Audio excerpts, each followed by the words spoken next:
Hello and welcome back to yet another wire tutorial. In this tutorial, we'll explore chaos and serendipity in the form of randomness. Adding a little randomness to your patches can really make it feel alive, so let's get to it. The first node we'll discuss is the random node. This node produces a random float value upon being triggered. The minimum and maximum values possible are set within the min and max parameters. In this example, we have a metronome sending a trigger each second.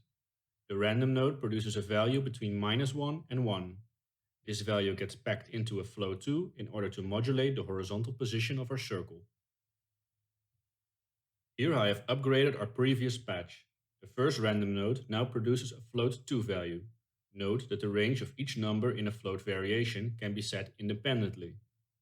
At the bottom we are using the same metronome to trigger another random node. This node produces a float 4, which can be used to construct a color. Note that I have set the last range from 1 to 1, effectively forcing the random node to produce a 1. This is because I want the alpha to be 1 all the time. Here I have upgraded our patch yet again. This time I added 2 smooth nodes, one for the movement and one for the color. This is just to demonstrate that the smooth node can be used to make everything look less jerky. Let's wrap it up with a few small things to know about this node. In the inspector of the node, we can find the precision parameter. This will adjust the amount of decimal points of the value produced by the random node. The top node has a precision of 0.01. The middle node has a precision of 0.1 and the bottom node has a precision of 1. The random seed of the node can be set in the inspector. The seed is set to create the same random values every time. To learn more about this, you can check out the article in the description, as this is something you will rarely ever need. One final thing to note is that the random node runs at event flow. It uses triggers to work, so that should make sense by now. But for those who want to work with signals instead, there is Perlin Noise. Let's have a look at this weird oscillator. What happens when you combine an oscillator with a random number generator and smooth out the results? Something like Perlin Noise. The nice thing about Perlin Noise is that it's random, but it feels very organic.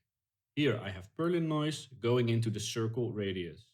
It is smooth, like a sine oscillator that had a few too many drinks. Now let's compare this to this hacked together oscillator containing a square, unchanged, random and smooth node. As you can see, the Perlin Noise node performs more smoothly. As for the rest of the node, it functions just like an oscillator, so you should already be able to operate it. And that was it for basic randomness. There are more advanced random functions made specifically for instancing, but we'll touch on those in the advanced course. For now, I want to leave you with this weird patch that I've made. The patch uses 2 Perlin Noise oscillators for movement and a random node for color generation. This patch also contains the delay node and something called a feedback loop. And guess what? The next tutorial will be all about delay and feedback, so see you soon.